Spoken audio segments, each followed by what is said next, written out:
नमस्ते फ्रेंड्स, आइए आज हम फिर चर्चा करते हैं हमारे चैप्टर नंबर फर्स्ट हमारे आसपास के पदार्थ। कल हमने ठोस, द्रव्य और गैस अवस्थाओं के बारे में पढ़ा था और साथ में हमने वाष्पीकरण, संघनन, निक्षेपण, ऊर्ध्वपातन, इन सब अवस्थाओं के बारे में भी, इन सब प्रक्रियाओं के बारे में, इन संक्रियाओं के बारे में भी हमने पढ़ा था। आज देखिए स्टूडेंट्स, कल वाली बात से ही आगे अपन स्टार्ट करते हैं।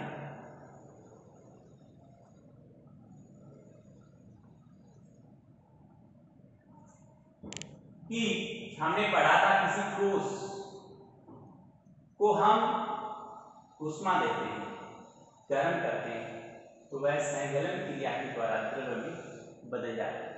ऊष्मा पाकर किसी ठोस का द्रव्य में बदलना संघनन प्रक्रिया कहलाता है।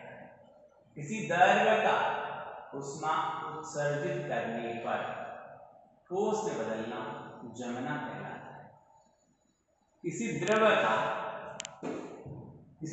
का ऊष्मा पाकर गैस में बदल जाना वाष्पीकरण कहलाता है। क्या कहलाता है? वाष्पीकरण। और किसी गैस का ऊष्मा उत्सर्जित करके द्रव में बदल जाना संघनन कहलाता है। ऐसे किसी ठोस का ऊष्मा पाकर बिना द्रव में बदले सीधे गैस में परिवर्तित हो जाना ऊर्ध्वपातन संक्रिया कहलाता है, ऊर्ध्वपातन प्रक्रिया कहलाता है। और किसी गैस का ऊष्मा उत्सर्जित करके बिना द्रव में बदले सीधे ठोस में बदल जाना निक्षेपण कहलाता है। इतनी चर्चा हमने लास्ट वीडियो में की। आज इसी को आगे बढ़ाते हुए मैं चलता हूं कि हमने ये सब पढ़ा है। आज का बिंदु है हमारे पास फ्रेंड्स वाष्पीकरण। वाष्पीकरण क्या होता है और ये किस तरह से होता है, इन सब बिंदु पर आज चर्चा करेंगे। देखिए स्टूडेंट्स, मैं आपको बताना चाहूंगा कि जल के कण या जल की सतह पर उपस्थित जो कण होते हैं वो जब वायु के संपर्क में आते हैं तो वायु के कणों के मध्य या वायु के कणों में गतिज ऊर्जा बहुत होती है। वो अनियमित गति करते हुए गुजरते हैं।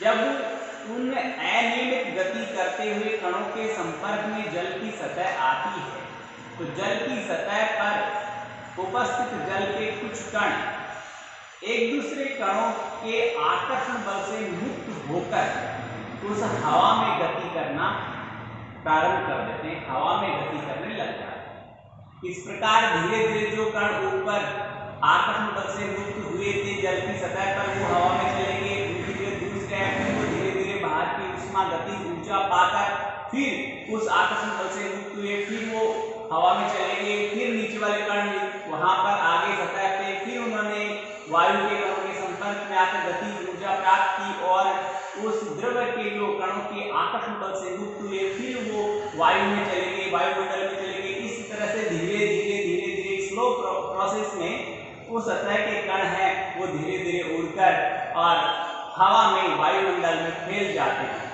तो यहाँ पर स्टूडेंट आपने देखा होगा कि हमने उस सामान्य तापमान पर पड़े जल को कोई उष्मा नहीं दी थी, कोई ऊर्जा नहीं दी थी। उस सामान्य तापमान के जल में वायुमंडलीय कणों की गति से गतिज ऊर्जा के माध्यम से ऊर्जा पाकर वो उस द्रव्य से हट गए, यानी वो क्या हो गए, वहां से वायुमंडल में चले गए।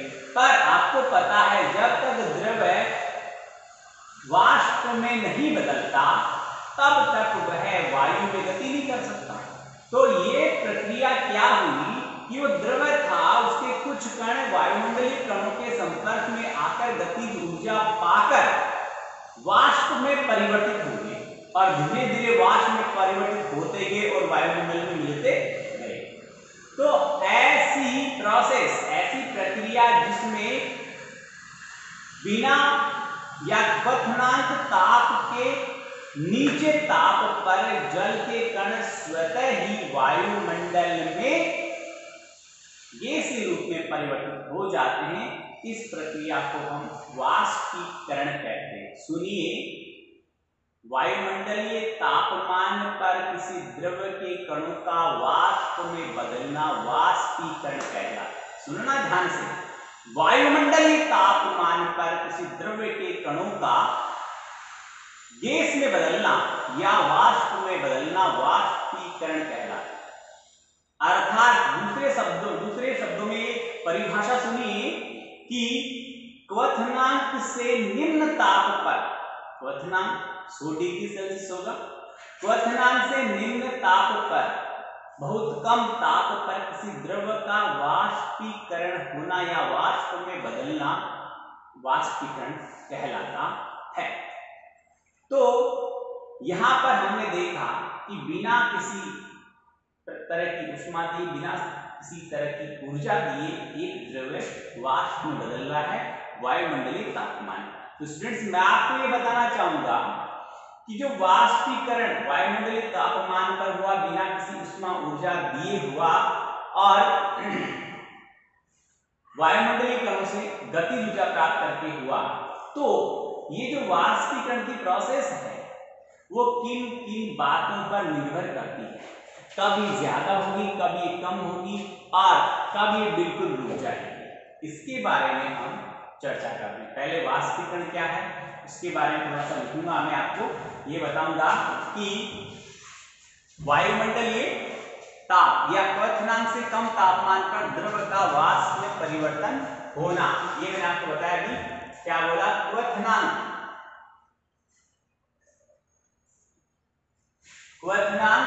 से कम ताप पर।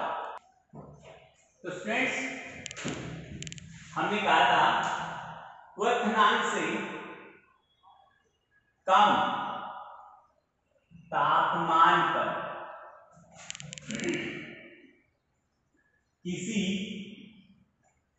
द्रव का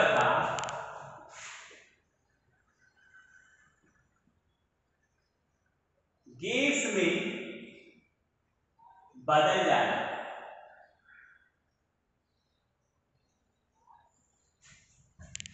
वाष्पीकरण कहलाता है।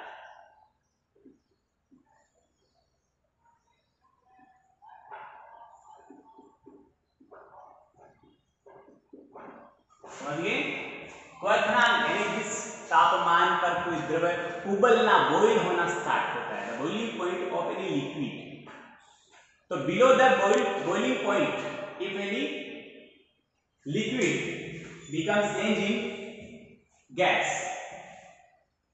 आप देखो, मॉइस्चर जिसे पर बोलते हैं, एक वर्ड सुना मॉइस्चराइजेशन या मॉइस्चर जिसे वर्ड होता है, यानी हवा में थोड़ी नमी होती है, वो नमी भी इसी कारण होती है। हवा में नमी क्यों हुई? क्योंकि समुद्री जल या जहां पर जल स्रोत है वहां की सतहों का जल वायुमंडलीय तापमान या सूर्य की उष्मा पाकर वो कण वहां से मुक्त होते, आकर्षण बल से मुक्त होते और वहां पर वाष्प बनकर पूरे वायुमंडल में फैलते रहते हैं। इसलिए जहां पर जल स्रोत होते हैं उनके आसपास के वातावरण में नमी ज्यादा रहती है। तो हमने पढ़ा वाष्पीकरण क्या होता है कि क्वथनांक से कम तापमान पर किसी द्रव का गैस में बदल जाना, गैस में बदल जाना, या हम ये भी कह सकते हैं यहाँ पर वाष्प में बदल जाना। Both are as a similar. वाष्प में बदल जाना वाष्पीकरण कहलाता है। अब वाष्पीकरण को प्रभावित करने वाले कारक कौन से हैं? देखिए, यहां लिखता हूं मैं, वाष्पीकरण को प्रभावित करने वाले कारक।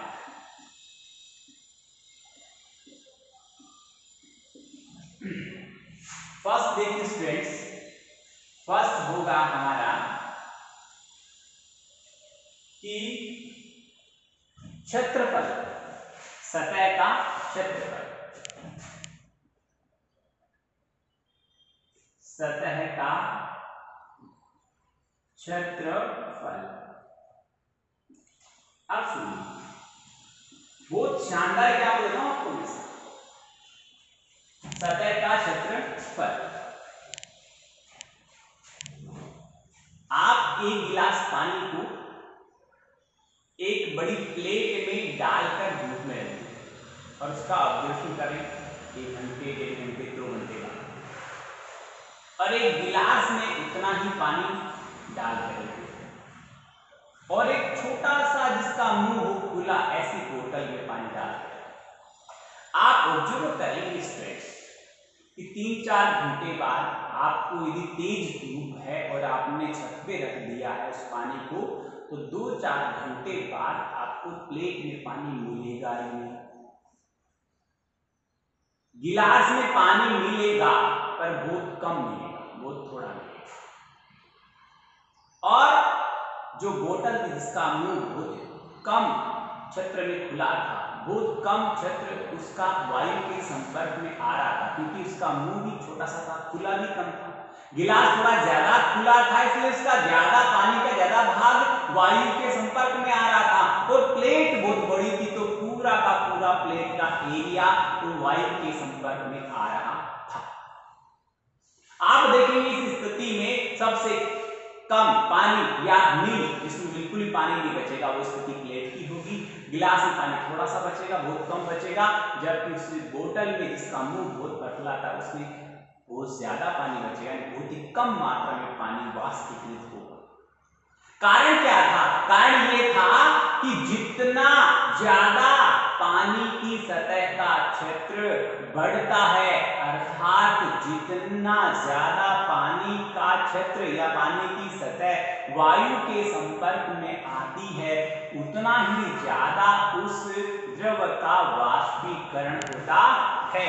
यानी वाष्पीकरण इस बात पर भी निर्भर करता है कि द्रव का कितना भाग वायु के संपर्क में आ रहा है। जितना ज्यादा द्रव का भाग वायु के संपर्क में आएगा, उतना ही ज्यादा या उतनी ही ज्यादा वाष्पीकरण की रेट होगी।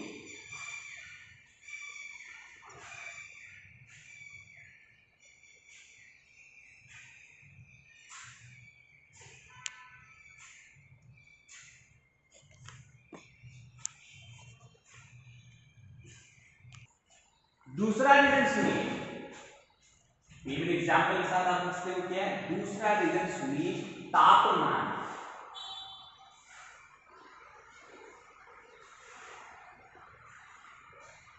आप देखते हैं कि सर्दी, गर्मी और वर्षा,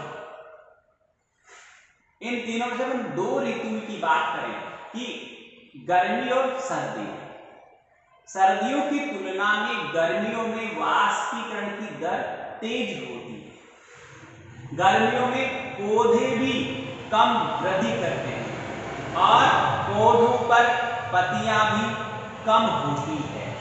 रीजन इसका यही होता है स्टूडेंट्स, सर्दियों में वाष्पीकरण की दर कम होती है क्योंकि तापमान कम होता है। तापमान कम होने से उस जल की सतह के कणों को ऊर्जा कम मिल पाएगी, और ऊर्जा कम मिल पाएगी तो वो कण उस द्रव के और आसपास के कणों से जिस आकर्षण बल से बंधा है उससे मुक्त हो नहीं हो पाएगा। जब ऊर्जा ज्यादा मिलती है तो सतह के कण जल्दी अपने आसपास के कणों से मुक्त होते हैं और वायुमंडल में चले जाते हैं। जबकि ऊष्मा कम मिलती है, ऊर्जा कम मिलती है, तापमान कम मिलता है, तो कम मात्रा में कण ऊष्मा पाकर उस आकर्षण बल से मुक्त हो पाते हैं। कम कण मतलब यहाँ समझिए बात को कि धूप कम है, रोशनी कम है, ऊर्जा कम है, तापमान कम है, तो वो जो सतह के कण है धीरे धीरे धीरे धीरे गर्म होंगे, धीरे धीरे धीरे ऊर्जा पाएंगे, धीरे धीरे ऊर्जा पाएंगे, तो काफी देर बाद वहां से मुक्त हो पाएंगे। तो एक बहुत लंबे समय में बहुत कम कण मुक्त हुए, तो ये प्रोसेस चलेगी तो बहुत कम मात्रा में वाष्पीकरण होगा। पर बहुत धूप है, बहुत तेज धूप है, बहुत तापमान ज्यादा है, तो फटाक से ऊपर के कण कुछ ही क्षणों में ऊपर के कण उष्मा पाकर उस आकर्षण बल से मुक्त होकर वायुमंडल में चले जाएंगे।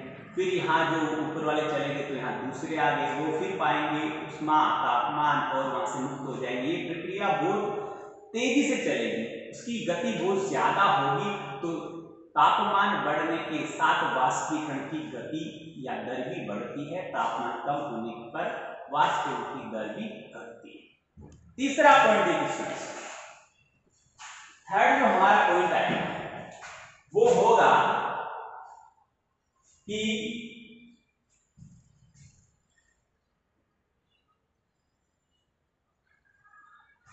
वायु में आर्द्रता,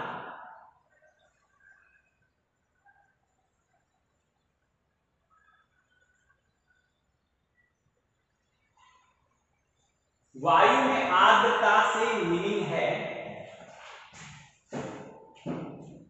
कि वायु में उपस्थित जल वाष्प के कणों की संख्या, वायु में उपस्थित जल वाष्प के कणों की संख्या जितनी ज्यादा होगी उतनी ही उस वायु की आर्द्रता ज्यादा होगी। आर्द्रता का सीधा सीधा मीनिंग नमी से है, और जितने ज्यादा जल वाष्प के कण वायुमंडल में होते उतनी ही ज्यादा नमी होती है, जितने कम होते हैं उतनी ही नमी या आर्द्रता कम होती है। अब आर्द्रता यदि ज्यादा है पहले से वायु में, तो पहले से ही वायु में वाष्प के कण मतलब अत्यधिक मात्रा में पर्याप्त है, तो और अधिक कणों को समाहित करने की उस वायु की कैपेसिटी नहीं है, क्योंकि जो वायु के कणों के बीच में स्थान था वो तो किसने ले लिया, पहले से वाष्प के कणों ले रखा।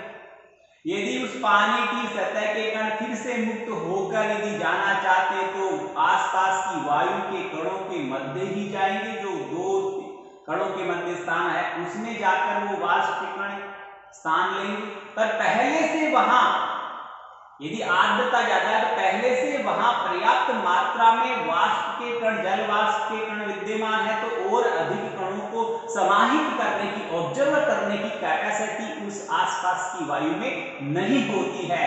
तो जब वायु की आर्द्रता बढ़ती है तब वाष्पीकरण घटता है। देखिए स्टूडेंट्स, तभी मैंने आपको कहा वर्षा के दिनों में वाष्पीकरण कम होता है।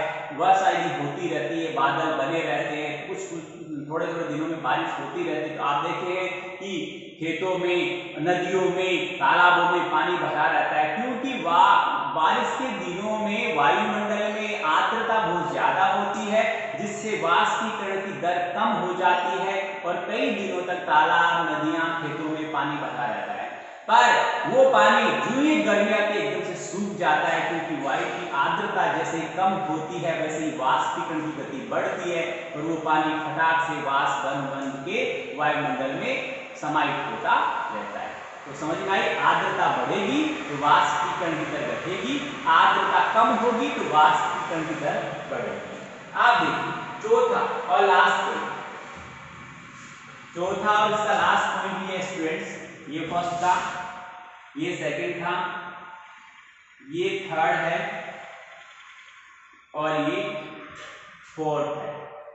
तो आप देखेंगे कि फोर्थ और लास्ट जो इसका पॉइंट है वाष्पीकरण का, वो है सर कि हम जो क्षेत्रफल, जो सतह है, उसको किस तरह से हम देखते हैं, काम में लेते हैं।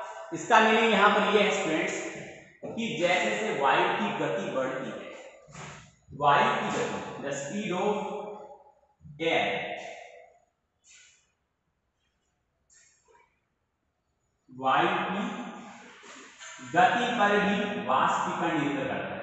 देखो तेज हवा चलती है तो हम देखते हैं कपड़े जल्दी सूख जाते हैं, और हवा नहीं चलती तो कपड़े बहुत देरी से सूखते हैं, क्योंकि हवा तेज चलेगी तो कपड़े क्या करेंगे, कपड़ों में जो उपस्थित नमी है वो हवा के साथ क्या होगी, वाष्प बन के बाहर चली जाएगी, वायुमंडल में मिल जाएगी, जिससे कपड़ों में नमी कम होगी और कपड़े जल्दी सूख जाएंगे।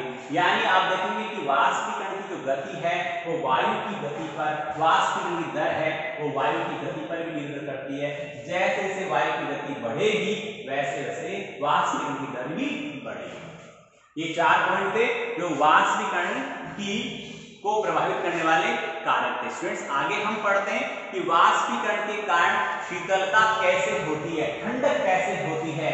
आपको बहुत ही शानदार एग्जाम्पल देता हूँ। यदि इसी तरह का स्प्रिट यदि हम हमारे हाथ पे डालते हैं तो एक बार हम एकदम से हाथ में ठंडक महसूस होती है। इसका कारण ये है कि जो हमने वहां पर स्प्रिट डाली थी वो स्प्रिट के कण आसपास की क्षेत्र से, आसपास के वायुमंडल से, आसपास के एरिया से उष्मा ग्रहण करके वाष्पीकृत हो जाते हैं और वाष्पीकृत होने के लिए जो आसपास के क्षेत्र से उन्होंने उष्मा ग्रहण की थी, तो क्षेत्र कौन सा था, हमारे हाथ पर रखा हुआ था स्प्रिट, तो वो जो स्प्रिट के जो कण हैं वो हमारे हाथ से उष्मा लेंगे और उष्मा लेकर वाष्पीकृत हो जाएंगे। तो हाथ से उष्मा ली तो हाथ की उष्मा कम हुई कि नहीं हुई, टेम्परेचर कम हुआ कि नहीं हुआ, कम हुआ तो ठंडक। इस प्रकार स्टूडेंट्स क्या हुआ कि जो हमारा हाथ है वो ठंडा होगा, उष्मा कम होगी, हमें ठंडक या शीतलन महसूस होती है। इस प्रकार उष्मा उत्सर्जित करने से पदार्थों में शीतलता आती है, शीतलता आती है। बहुत बहुत धन्यवाद स्टूडेंट्स, सभी अच्छे तरह से देखिए। मैंने लास्ट वीडियो में कुछ फाइल्स अटैच की थी, वो फाइल्स मतलब वो जो मैंने पेज अटैच किए थे वो उन पर पेज को देखना है, उन पर बने डायग्राम बनाने हैं, उनको समझना है, प्लस वहाँ दिए गए क्वेश्चन का आंसर खोजना है। कुछ क्वेश्चन के आंसर तो मैंने आपको बताए थे, वैसे लिखने वीडियो को 2 बार रिपीट करके उनके आंसर लिखने, समझना है, होमवर्क करना है।